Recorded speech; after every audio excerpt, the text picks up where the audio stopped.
G'day guys, welcome back to True Eagle. Today we're going to be taking a look at some of the best trades that the West Coast Eagles have ever done. Now there's a number of players who have made their way onto our list over the years that you almost forget played for other clubs, which is almost a video in itself. But in today's video, I'm going to pick out some of the biggest trades that we've done as a football club. Obviously, a lot of them are a lot more modern as time goes on. Trades get more and more common. Player movement has exploded as a thing in the last 10-15 years. So a bunch of these are fairly recent, but we got one dating back to about 1989 that I have snuck in here. I'm going to go through each of those trades, talk about what we gave up, and most importantly, what we actually got out of it. Again, a lot of them are more modern, and a lot of the 2018 Premiership list, a good chunk of them at least, came from other clubs. All right, it's time to crack into it, and we're not going to go in any particular order, but I thought we might start off with the biggest one, and that is Josh Kennedy / Chris Judd at the end of the 2007 season. So Chris Judd leaving was incredibly painful as a 13-year-old Eagles fan. Our best player, we'd just come off a disappointing straight set exit. Cuz left the club at the same time, and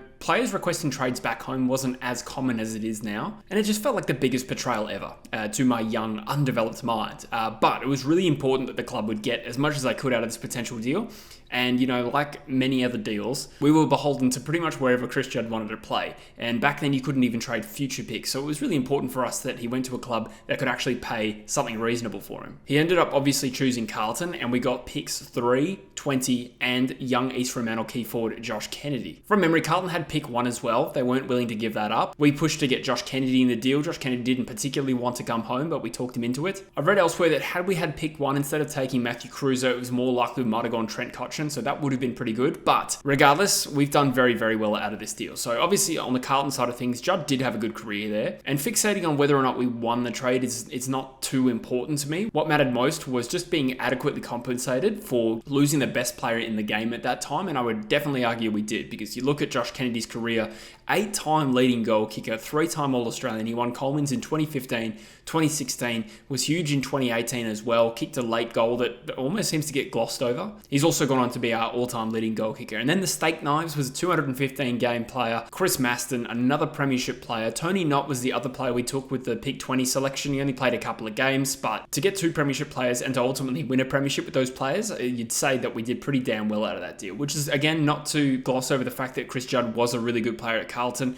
As a biased Eagles fan, I definitely think his best form was for the Eagles, but he played 145 games there. He's captain from 2008 to 12, league MVP in 2011, and 3 times best and fairest. Overall, though, you got to be really happy with the way that trade panned out, because there's been some other deals, namely the Pat Dangerfield deal, where one of the best players in the competition switched clubs, and the host club basically got nothing out of it. All right, I'm going to rattle now through a bunch of 2018 Premiership players that, to different extents, you almost forget played for other clubs. So one of them is Elliot. This turned out to be an incredibly impactful trade for the Eagles. So he was drafted to the Brisbane Lions in 2011, played 27 games there, kicked 1 goal, sort of showed a bit of promise as a running defender. And I know that Brisbane didn't want to lose him. He was one of the go-home 5. You remember when Brisbane lost like 5 players in one off-season? Doherty, Billy Longer, Karnezis was one of them, Elliot, Jared Pollock was the 5th one there, but Elliot was probably the best player out of that lot, definitely. I remember being iffy about the fact that we gave up pick 28, not pick 31. Pick 28 ended up being the Rising Star winner, Lewis Taylor, so that did look bad, 1 season in. Ultimately, though, it didn't really matter. He came into the side 2014, Simo's first year,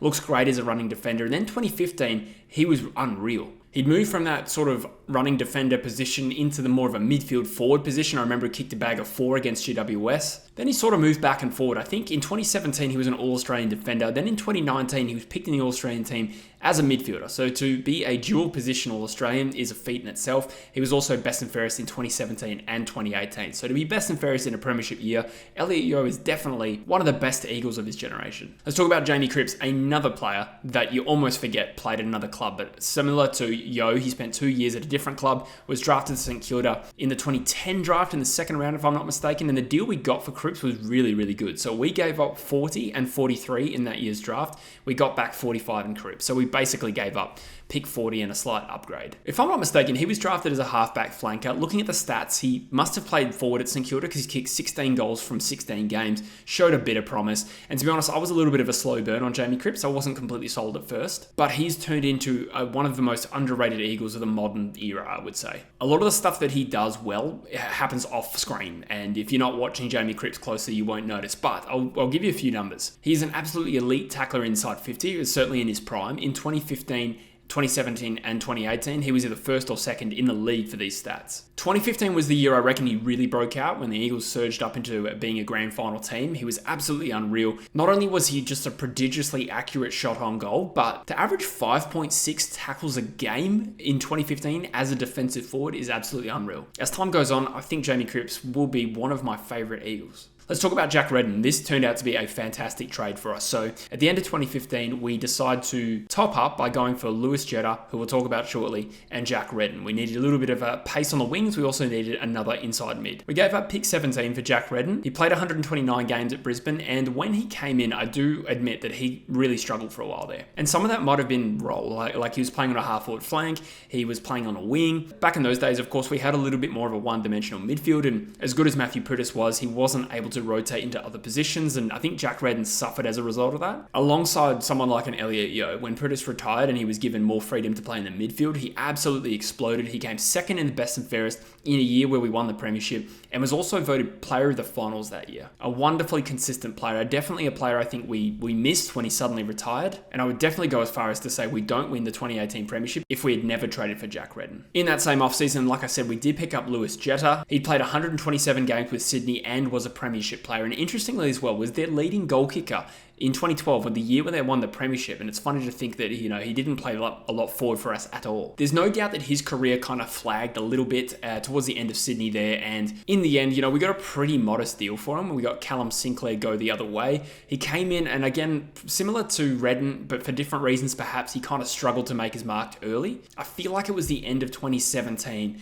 particularly a game against GWS where he was one of our best on ground, that was the start of the Jetta era at West Coast. It did take him a while. But he found a niche at halfback, and super important player, and you can pick out moments throughout 2017 and 2018 where Lewis Jetta is at the forefront of your mind. There is that GWS game where I think he kicked a couple of goals, but also the final game at Subiaco Oval. That late goal he kicked for us to make the finals, a great chase down he did. Then he had another great moment in the elimination final against Port Adelaide, the extra time, that clearance. And then in 2018, that qualifying final, that goal he kicked, where he did the Cristiano Ronaldo celebration as well. Like, Jetta provided so many good moments for us, on top of just being an important player. And I'd argue 2019 was the period where I felt Lewis Jetta was the most important to us. As a member who got to go to a lot of games and sat right back up at the top tier, you could really see the damaging impact that Lewis Jetta had with the ball in hand, and the way he could just surgically cut up the opposition with his foot skills coming out of the back half is something, we've definitely missed and have not been able to replicate. There is some good footage of, I think it might even be on the Eagles channel, 2019 Lewis Jetta's kickouts that year. Worth a watch if you want to be reminded of how good he is. Now let's go for a couple of players we traded in for the 2006 Premiership team, and if I'm not mistaken, they might be the only 2006 Premiership players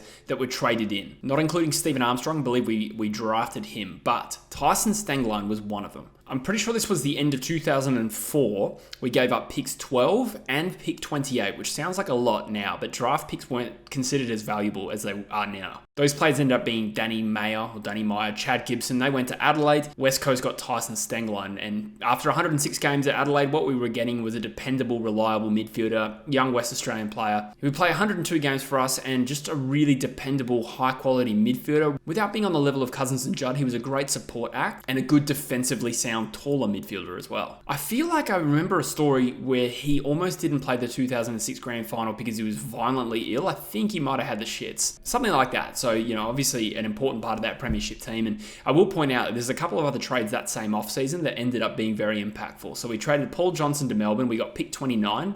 We traded Chad Morrison to Collingwood for pick 37. We ended up taking Matthew Rosa and Mark Lacroix. So those are just honourable mentions of good deals we did. Going back in time a little bit further, I believe this was the 2002 offseason. This is when we traded for Daniel Chick. We gave up pick 8, which is, a pretty steep price. Certainly by today's standards. That player ended up being Luke Brennan, and I don't even know who that is. But Daniel Chick actually had a pretty lengthy career for Hawthorn. He played 149 games. He was their best and fairest in 2000 and their leading goal kicker in 2002, which seems wild because he seemed to be a very different player at West Coast. From memory, kind of came in as a defensive-minded forward/midfielder. And I was a bit young to really be able to analyse his game, but he was big on the one percenters, a really physical player. And, the moment that sticks out in Daniel Chick's career is the moment that he smothers, gathers the ball, handballs to Adam Hunter to ultimately kick our final goal in the 2006 grand final. So, bit of a sliding doors moment. That trade was somewhat key to winning the Premiership. The next trade I want to highlight is actually not involving any players. This was a pick swap we did with the Gold Coast Suns that just worked out beautifully. This was at the end of 2017. Gold Coast offered us pick 21, pick 26, pick 37, and a future second round selection for our future first. So this was end of 2017, which means those future selections were in 2018. They got our future first and pick 50. So let's break down exactly how that worked out. First of all, elephant in the room, we won the Premiership. So they traded for our future first round selection, probably buying into this notion that we were going to slide down the ladder. It was going to be a relatively juicy pick, but we won the flag. And I'm pretty sure Carlton might have won the spoon, but Gold Coast finished second last, which means it was a 2-pick upgrade. So for the sake of going 2 picks higher in the 2018 draft, Gold Coast gave us picks 21, 26, and 37. Do you know who we took with those picks?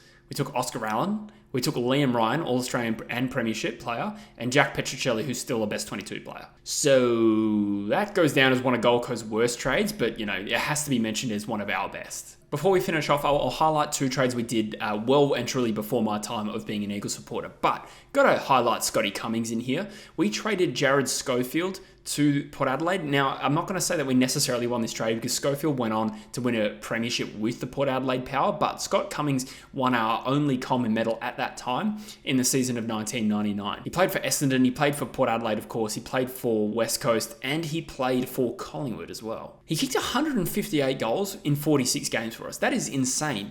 And the other thing that I did not realise is Scott Cummings actually played longer for West Coast, or at least more games, than he did for any other club, which was not consistent with my memory. So that's interesting. But either way, good deal overall. Obviously, it didn't amount to anything. Schofield ended up a premiership player there, but Scott Cummings definitely did the job. And one I'll highlight is a player back in, I think this is like 1989. A young whippersnapper by the name of Peter Wilson, who I believe had been an All-Australian for Richmond prior to this, but he came along for picks 18 and 32. And for the record, neither of the players picked by Richmond with those selections ever played a game. Wilson had played 54 games with Richmond. He played 117 with us and is a dual premiership player, and also kicked a very famous goal in the 1992 grand final. I think that's the cork in the ocean quote. I think that's where it comes from, where he kicked a goal over his head. So the amazing trades for West Coast as you go further back in time are obviously few and far between because trades weren't super common back then, but Peter Wilson was a fantastic trade for the Eagles back whenever it happened, I think 89. But anyway, guys, that is all my best trades for the West Coast Eagles. Let me know if I've missed anyone. I thought I was pretty extensive with this. Most of the trades we've done in recent times have been for, role players, your Witherdens, your Sam Petrevsky-Setons, your Zach Langdons. Of course, there is the Tim Kelly trade, and, I don't know if I'd probably put that in, a list of best ever trades, purely because, situationally, it didn't really work out from the point of view of trying to go for another flag, although I do think I admire what he's produced for us. I think he's been pretty good. But let me know your thoughts and your comments and your memories in the comment section below, guys. Subscribe to the channel if you haven't already, and I'll see you in the next one. Cheers.